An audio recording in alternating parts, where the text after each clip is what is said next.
यीशु के बाबरकत नाम में आप सबको मेरी तरफ से सलाम।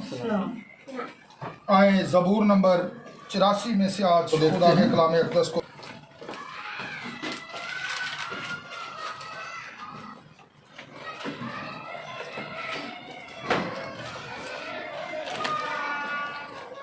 ज़बूर नंबर 84 है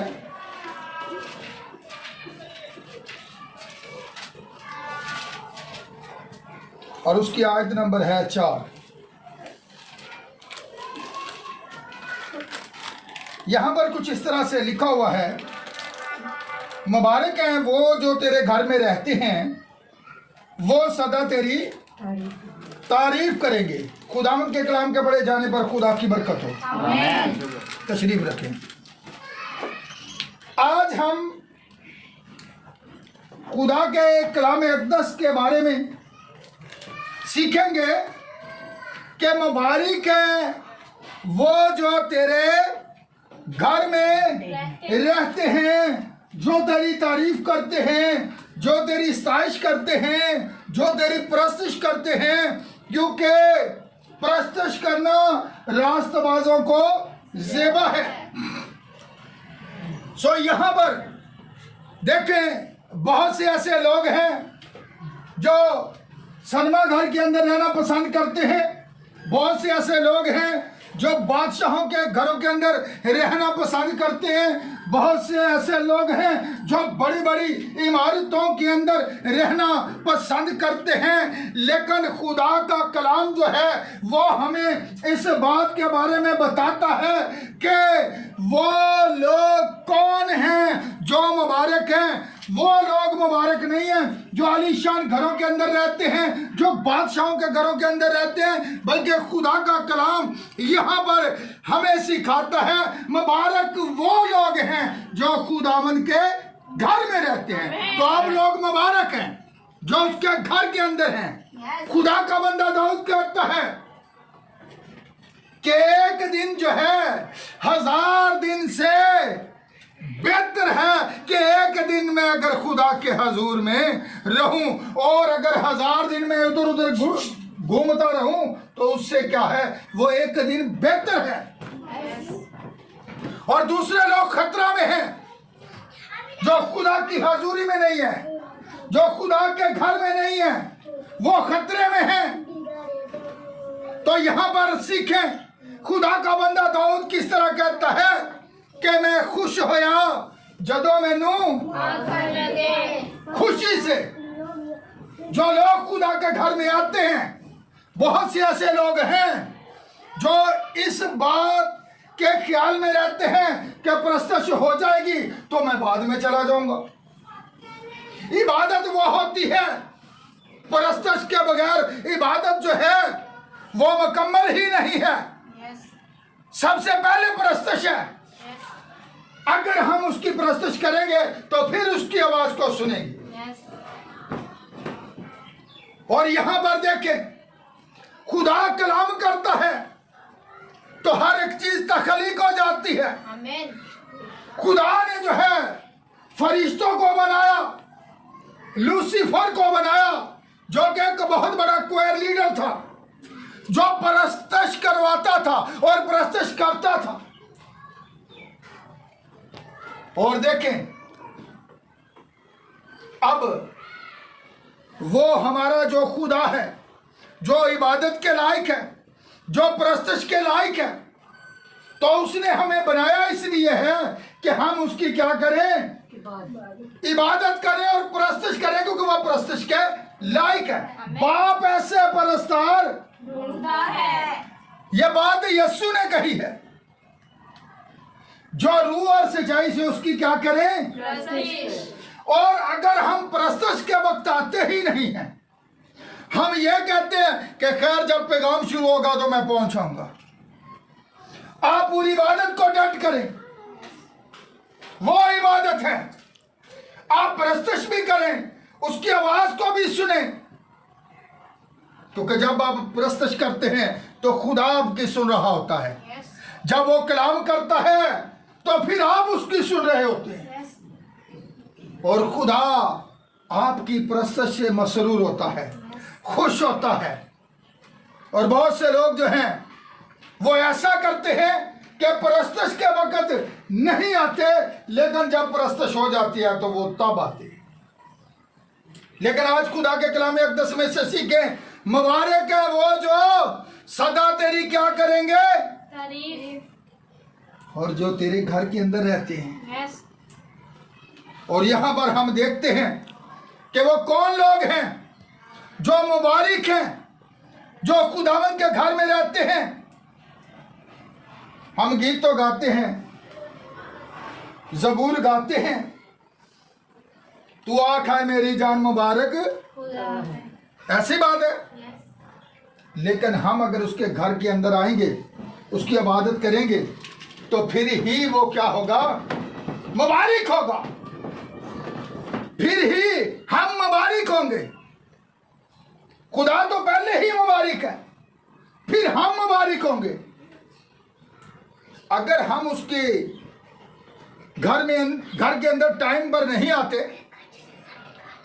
तो जब आधा वक्त गुजर जाता है तो बहुत से लोग उस वक्त आते हैं। लेकिन मुबारक है वो जो खुदावंद के घर में रहता है यस, आमीन, और उसकी आवाज को सुनता है यस, और उसकी परस्तिश करता है। तो यहां पर देखें, बहुत से ऐसे लोग हैं जो ये कहते हैं कि भाई हम जो हैं बाइबल भी पढ़ते हैं, इबादत भी करते हैं, अगर वो रफाकत नहीं रखते तो फिर ये सब कुछ क्या है, बेफायदा है। यस, किस तरह से? हफ्ते में एक दिन हम खुदा के घर के अंदर आते हैं और यहां पर खुदा का बंदा क्या कहता है, वो सदा तेरे कहां पर रहते हैं। घर में, जरा गौर करें आज पर जो पढ़ी है, मुबारक है वो जो तेरे घर में रहते हैं, वो सदा तेरी क्या करेंगे, तारीफ, सदा तेरी तारीफ करेंगे। यस, आमीन, और अगर हम हफ्ता के एक दिन खुदा के घर में आते हैं तो इसका मतलब है कि हम कलीसिया के मेंबर तो हो सकते हैं, लेकिन यीशु मसीह की बॉडी नहीं हो सकते। क्या नहीं हो सकते? कलीसिया के मेंबर में और यीशु की बॉडी में फर्क है। यस, बॉडी के वो लोग होते हैं जो कोई भी इबादत मिस नहीं करते यस, और वो खुदावंद के घर में रहते हैं। वो सबसे पहले आते हैं, सबसे पहले पहुंचते हैं और वो अपने खुदा की क्या करते हैं, परस्तिश करते हैं। एक शख्स था और वो कहता है कि भाई जी, मैंने अपने आप खुदा को देना है। और जब उससे ये बात पूछी गई कि अगर आप अपने आप खुदा को देना चाहते हैं तो बड़ी अच्छी बात है, लेकिन जिंदगी के अंदर बहुत से ऐसे मोड़ आते हैं, लोग 2 माह, 4 माह, साल, 1.5 साल, 2 साल जो है वो खुदा के घर के अंदर आते हैं, लेकिन उसके बाद वो फिर उसी जिंदगी के अंदर चले जाते हैं। सबब क्या है, वजह क्या है? फिर इस बात को याद रखें, बहुत से लोग कहते हैं जी मैंने अपना आप खुदा को दे दिया है, मैं अब खुदा की इबादत करता हूं, मैं खुदा को जो है खुश करता हूं। लेकिन यीशु मसीह ने एक बीज बोने वाले की मिसाल के अंदर यह बात कही। वो चंद दिन खुशी से खुदा के कलाम को कबूल कर लेते हैं, जब उन पर मुश्किल आती है, मुसीबत आती है, कोई ऐसी मुश्किलात आती है, तो वो फिर वहीं पर चले जाते हैं, खुदा के कलाम को छोड़ देते हैं। इससे पता चलता है कि अभी तक उनके अंदर जो थी वो खुदा की मोहब्बत ही नहीं थी। और खुदा किन से खुश होता है? जबूर के अंदर दाऊद ऐसे नहीं कहता कि मैं खुश होया जदों मैनू किथे चलिए यहोवा के घर। तो कोनू पता है बरकत उथों मिलेगी ते खुशी मनु उथों मिलेगी। इंसान दुनिया की हर चीज हासिल कर सकता है लेकिन वो खुशी को हासिल नहीं कर सकता, Yes. वो सुकून को हासिल नहीं कर सकता। दौलत हर एक चीज खरीद सकती है लेकिन खुशी नहीं खरीद सकती। Yes. हमने ऐसे लोगों को देखा है जिनके पास खरबों रुपए हैं लेकिन उनकी जिंदगी के अंदर खुशी नहीं है, बेसुकूनी है। Yes. स्वभाव क्या है? क्योंकि वो खुदा के घर के अंदर नहीं है। वो आलीशान घरों के अंदर रहते हैं लेकिन वो खुदा के घर के अंदर नहीं है कि जहां से उन्हें वो खुशी मैसर हो। नबी कहता है कि मेरी तबीयत एक दिन इतनी ज्यादा खराब थी और मैंने कहा कि मुझे यहां पर नहीं रहना, इससे बेहतर है कि मैं खुदा के घर में चला जाऊं। और मुझे इस बात से खुशी है कि मैं वहां पर बैठा हुआ हूं। Yes. और नबी एक बात और भी कहता है, कहता है एक बहन जब दुआ की जा रही थी, एक जगह पर उसकी इबादत थी तो एक बहुत बड़ी लंबी कतार लगी हुई थी और एक बहन थी जिसे कैंसर था। उसने ये बात कही, अगर मैं जीऊंगी तो भी यीशु के लिए, अगर मैं मरूंगी तो भी यीशु के लिए, जीऊं या मैं मरूं मैं यीशु के लिए हूं। Amen. और वो यीशु से मोहब्बत करती थी। और जब वो उस लाइन के अंदर लग गई जहां पर नबी खड़ा था तो अब उसने सोचा कि डॉक्टरों ने मेरी मौत का ऐलान कर दिया है। तो वो बड़ी सीरियस थी, वो कतार में खड़ी है लेकिन उसने कहा अगर मैं वहां तक ना पहुंच सकी, अगर मैं मर गई तो लेकिन मुझे नबी के पास जरूर लेकर जाना, उसका ईमान देख के, क्योंकि वो कहां पर थी? खुदावंद के घर में थी। Yes. Amen.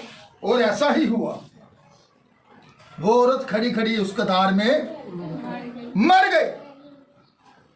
और जब उसे नबी के पास ले जाया गया तो नबी को उसके अल्फाजों के बारे में बताया गया कि इस बहन ने यह बात कही थी। तो नबी ने कहा अगर मरने के बाद भी इसका इतना ईमान है तो मैं जरूर इसके लिए दुआ करूंगा। और जब उसने जैसे ही उसके लिए दुआ की तो वो बहन जो कैंसर के बाद मर चुकी थी वो जिंदा हो गई। Amen. खुदावन के घर के अंदर देखें, आज बहुत से लोग ऐसे हैं जो जवानी के दिनों के अंदर बड़े खुशी के साथ आते हैं और आकर कहते हैं कि भाई जी मैंने खुदावन को कबूल करना है, मैं अपना आप खुदा को देना चाहता हूं। लेकिन कुछ दिनों के बाद पता चलता है कि उन्होंने खुदा को अपना आप नहीं दिया बल्कि इन्होंने तो किसी को अपना आप दे दिया है। देखें, अगर उन्होंने अपने आप खुदा को दिया होता तो फिर वो खुदा को क्यों छोड़ते? बहुत से लोग इस बात का दावा करते हैं, ऐलान करते हैं लोगों के रूबरू कि मैंने यीशु मसीह को क्या कर लिया है? कबूल कर लिया है। लेकिन आप शमसून को याद रखें, उसने क्या किया था? खुदा ने मना किया था कि अपनी शाहजोरी का राज तूने किसी को, सिर्फ यही खुदा ने कहा था नहीं बताना। लेकिन क्या हुआ? खोलो दरवाजा। क्या हुआ देखते रहे जरा। मैं हवाले पढ़ने नहीं जाऊंगा क्योंकि 12 बजे तक हम मैसेज को खत्म कर देते हैं। क्योंकि खुदा के कलाम के बरक्स चलना, जब वो खुदा की नजर के अंदर वो मकबूल था, ऐसी बात है कितनी देर, कितना अरसा वो मकबूल रहा, जितना अरसा वो खुदा के कलाम के साथ खड़ा रहा। लेकिन जब हम खुदा के कलाम को, खुदा के कलाम के हुक्मों को तोड़ते हैं तो फिर मुश्किलातें, मुसीबतें, परेशानियां हमें घेरा डाल लेती हैं। शैतान हमें गिरा लेता है। और कैसे शमशून की कहानी से सीखें,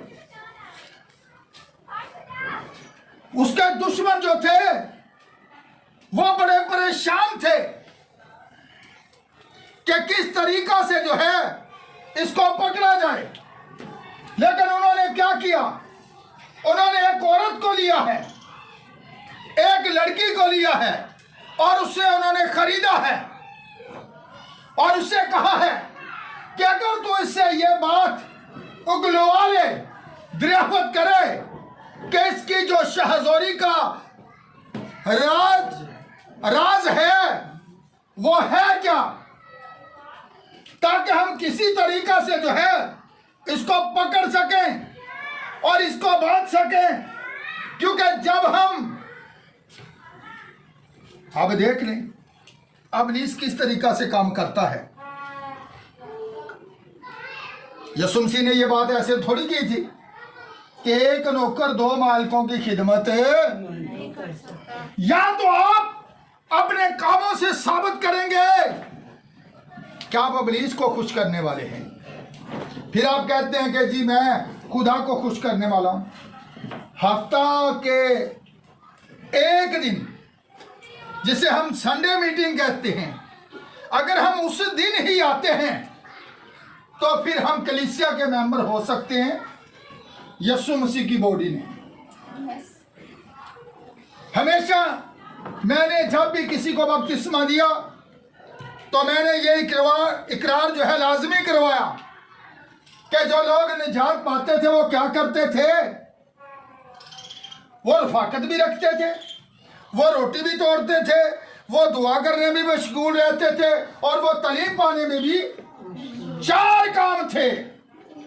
रफाकत जो है यह रखना बहुत जरूरी है खुदा के लोगों के लिए। और रफाकत होती कहां पर है, खुदा के कलाम पर। ऐसी बात हमारे साथ रफाकत रखे, हम ये कहते हैं।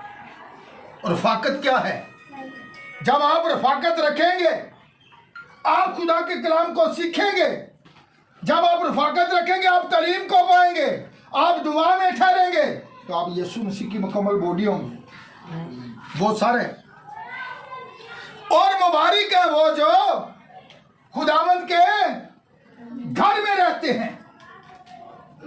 और बहुत से ऐसे लोगों को मैंने देखा है, पता बाद में चलता है कि इन्होंने क्या किया है। मेरे साथ जरा वाइज की किताब निकालें, जरा देखें वहां पर क्या लिखा हुआ है, उसका 11 बाब, वहां से जरा देखें कि खुदा का कलाम क्या कहता है। वैसे मुझे आयतें ज़बानी भी याद हैं, लेकिन मैं पढ़ाना चाहता हूं ताकि आप लोग बेहतर तौर पर जान सकें और जो लोग यूट्यूब पर भी सुनते हैं वो भी देख सकें।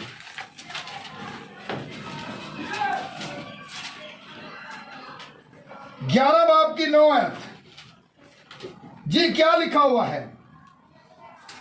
आए जवान, तू अपनी जवानी में क्या हो, खुश हो और इसके यहाँ में अपना क्या कर, जी बहला, और अपने दिल की राहों में और अपनी आंखों की मंजूरी में चल। लेकिन याद रख, इन सब बातों के लिए खुदा तुझको अदालत में लाएगा। अदालत में लाएगा। शैतान को भी क्या पसंद है, क्या पसंद है, इधर मेरी तरफ ध्यान करें बच्चों, क्या पसंद है, क्या पसंद है शैतान को। अभी तो यार पड़ी है जवानी, वास क्या कहता है? अपनी जवानी में खुश हो। तो खुदा कब खुश होता है? जवानी के दिनों में जो खुदा को याद करते हैं। खुदा को भी जवान ही पसंद है कि जो उसका काम करें, जो खिदमत करें, जो मनाती करें, जो कि आज मैं आपके सामने कर रहा हूं। मैं भी जब तकरीबन मेरी उम्र 25 साल थी, बल्कि 25 से पहले ही मैंने अपने आप खुदा को दे दिया था, यानी तौबा की थी, खुदा को कबूल किया था। बहुत से ऐसे नौजवान हैं जो आकर कहते हैं 18-20 साल की उम्र में, पास साहब मैंने खुदा को कबूल कर लिया, बड़ी अच्छी बात है। ब्रदर फ्रैंक कहते हैं मैंने 14 साल की उम्र में खुदा को कबूल किया था, और देखिए वो आज तक अपने वादा पर कायमदार हैं। और आज हम भी खुदा के कलाम अक़दस में से सीखें। खुदा आपकी जुबानी चाहता है। बुढ़ापे में तो मेरा हर बंदे मंजी से बह के रब रब करिए, हूँ पता और तो मैं कुछ करना नहीं कि हूँ रब रब ही करी जाऊँ। तो जवानी के दिन समसून की तरह फिर ते दिल किनू दे दिता, तो जो दिल दलाला दे दिता तो फिर खुदा किथे सी? फिर चक्की भी तो पीसनी पई है ना, फिर अखा भी तो कढ़ानिया पई ने ना, फिर अबलीस के काम भी देख ले। जो खुदा के घर में रहते हैं वो मुबारक हैं, और जो खुदा के घर से बाहर रहते हैं वो खतरे में हैं। और किस तरह अबलीस उन्हें घेरता है, किस तरह अबलीस उन्हें अंधा करता है। बाइबल के अंदर लिखा है जहान के खुदा ने तुम्हारी अक्लों को ताकि वो रोशनी उन पर ना पड़े, और जहां पर रोशनी आती है तरीकी खत्म हो जाती है, और नूर तरीकी में चमकता है। और यहां पर वास की किताब के अंदर यही बात वास कहता है कि अपने जवानी के दिनों में क्या कर, अपनी जवानी में खुश हो। आए जवान तो अपनी जवानी में खुश हो। देख लें, अबलीस भी जवानी पर खुश है तो खुदा भी जवानी पर खुश है। खुदा चाहता है कि ऐसे जवान हों जो दुनिया के अंदर जाकर मेरी आवाज का प्रचार करने वाले हों। तो सबसे पहले उन नौजवानों से ये बात पूछनी चाहिए कि वो 2-4 महीने आते हैं, उसके बाद वो फिर कहाँ पर होते हैं? पता चलता है वो किसे खुश कर रहे हैं, अबलीस को खुश कर रहे होते हैं या कि खुदा को। अगर मुझे तकरीबन सन 2003 के अंदर मैंने तौबा की थी। कब की थी? सन 2003 के अंदर मैंने तौबा की थी, और आज आपके सामने खड़ा हूं। आज 2021 जा रहे हैं, यानी कि इस तरह 18 साल मुझे हो गए हैं। लेकिन यीशु मसीह ने यह बात कही, जो हल पर अपना हाथ रखकर पीछे की तरफ देखता है वो मेरे नहीं। तो फिर अगर हम वक्ती तौर पर आकर ये बात कहते हैं कि हम ने अपने आप खुदा को दे दिया है, हम खुदा से मोहब्बत रखते हैं। अगर आप खुदा से मोहब्बत रखते हैं तो फिर आप सबसे पहले खुदा के घर में बैठे हो। ऐसी बात है, आप सबसे पहले खुदा के घर में बैठे हो। अगर कोई बीमार, जिस तरह के नबी ने यह बात कही, तो आज इस बात से सीखे। हम तो तंदुरुस्त हैं, फिर कहते हैं हम खुदा से मोहब्बत करते हैं, लेकिन फिर भी हम वक्त पर नहीं आते, फिर भी हम टाइम पर नहीं आते। और अगर मोहब्बत की बात करें तो एक ही शख्स की खातर हम वालिदैन को रद्द कर देते हैं, बहन भाइयों को रद्द कर देते हैं, सबको रद्द कर देते हैं, लेकिन क्या करते हैं जी, ये मेरी मोहब्बत है। देखें तो कैसी मोहब्बत है। फिर इसका मतलब है आपके दिल के अंदर खुदा की मोहब्बत नहीं है। आप दुनिया की हर चीज को रद्द कर सकते हैं, लेकिन खुदा से अगर आप मोहब्बत करते हैं आप कभी भी उसे रद्द नहीं कर सकते। आप सबको छोड़कर खुदा की हजूरी में, खुदा के घर के अंदर आप सबसे पहले आकर बैठे होंगे तो आप मुबारक हैं। तो फिर इससे पता चल जाता है कि हम दुनिया से मोहब्बत रखते हैं या खुदा से। कैसी मोहब्बत है। हम कहते तो हैं लेकिन होंठों से, दिल से नहीं। तो फिर एक बात याद रखें, शमसून की कहानी को याद रखें। खुदा ने कहा था कि उसके सर पर क्या होगा, उस तरह नहीं फिरेगा। उसका राज उसके बालों के अंदर था, लेकिन उसने अपना राज दुश्मन को दे दिया। जब हम अपना दुश्मन को दे देंगे तो फिर वो हमें अंधा कर देगा, फिर हमें नजर नहीं आएगा, फिर हम खुदा को भूल जाएंगे, फिर दुनियादारी के अंदर खो जाएंगे। क्योंकि जहां के खुदा ने तुम्हारी अक्लों को ताकि आप खुदा की आवाज को सुन ना सकें, आप खुदा की परस्तिश कर ना सकें। इब्लीस यही तो चाहता है, वो अपनी परस्तिश करवाना चाहता है, और हम कर भी रहे हैं। किस तरह से? गाने सुनने से, फिल्में देखने से, ड्रामे देखने से, अदाकारों की तारीफें करने से, तो हम इब्लीस की जो है परस्तिश कर रहे हैं, उसका प्रचार कर रहे हैं, जबकि ऐसा नहीं होना चाहिए। अगर हमारे दिलों के अंदर खुदा की मोहब्बत है तो फिर हम जवानी के वक्त में जब खुदा को अपना आप देते हैं तो फिर पीछे नहीं देखना। जब खुदा का खादम मिल गया तो पास साहब फिर बहाने, अच्छा इस त्योहार नहीं पास साहब मैं आया तो कोई गल नहीं, अच्छा अगले त्योहार देखो मैं उत्थे होना थोड़े को, अगला त्योहार भी लंघ जाना, कोई भी नहीं होना। उस तो अगला त्योहार की 4 महीने च लभना ही नहीं कितने, जे कितने 4 महीने बाद आमना सामना हो गया, पास साहब इस त्योहार से मैं होना ही होना थोड़े को। अच्छा क्या मोहब्बत है? मोहब्बत आप अपने अगर देखें बच्चों से करते हैं तो सारा दिन मेहनत करते हैं। किस लिए करते हैं? ताकि मेरे बच्चे भूखे ना हो, मेरे घर के अंदर हर चीज मौजूद हो। तो फिर जब आप खुदा को भूले बैठे हैं तो फिर आप किस तरह मुबारक हो सकते हैं?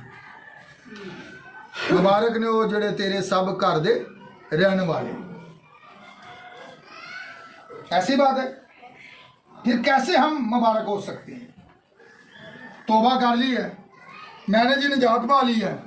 अच्छा भाई जी कितने रफाकत रख दियो?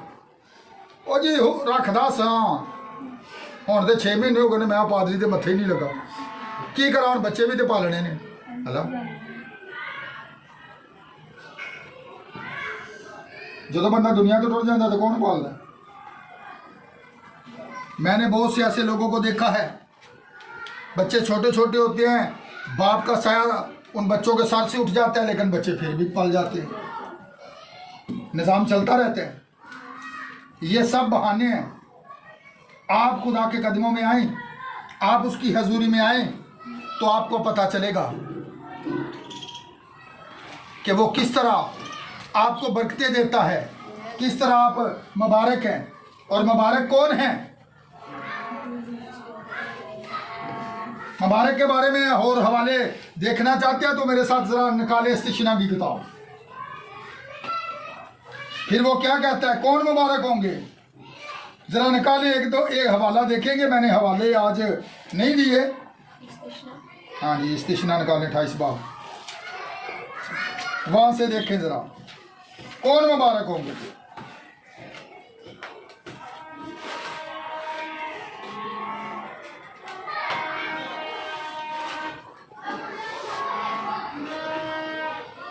क्या लिखा हुआ है जरा सुने।